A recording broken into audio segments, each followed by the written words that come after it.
if we have followed the passage very closely, we find that is so-called an antithesis or paradox. We find Jesus starting his ministry in his own hometown, where he was brought up, Nazareth. And everyone welcomed him with great exultation, joy, because our own, so to say, person who was born, brought up, sorry, not born, brought up, is here among us. And they welcome with exultation. And at the end you find the same people who welcomed him want to do away with him. Welcome, kill him. But let's go the gist of the message today. Jesus tells us 4 things.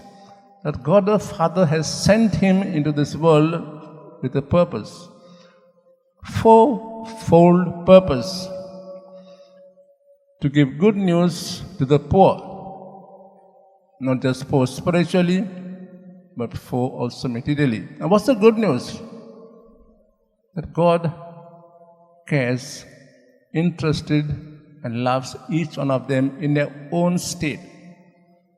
Unlike their own so-called leaders who will put on them burdens, and whenever they got chance, ill-treat them, manipulate them, and rob them. So I have been sent for the poor to give them good news. And the good news, my Father loves you as you are.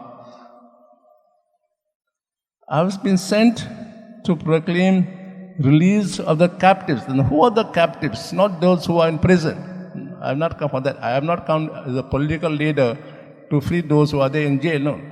I have come to free you from the inner captivity. And what is that inner captivity? Our state of sin. Our so-called inner, inside, so-called insecurity that we have for all time binds our fears, our struggles. I've come to free you from them. And how will I do that? You'll see in the course of the gospel how Jesus does that. Demons are possessed. Jesus heals all of them, makes them whole. I've come, it says, to give sight to the blind.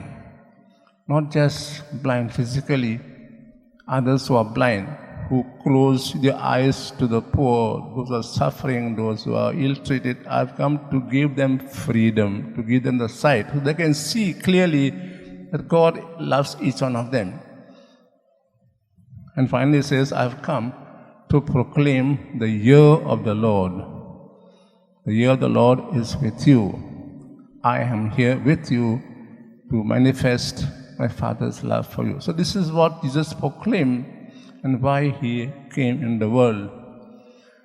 I'm sure all of us are here born in the world with a purpose. We have our families, we have our establishments, we have our institutions, and so on. What is my role in that? Why has God put me in that particular family, in that particular institution, in that particular establishment? Is my role the same as that of Jesus? So let's pause for a while and ask ourselves, what is my purpose in life? And why has God put me in that particular environment, in that particular situation, in that particular institution?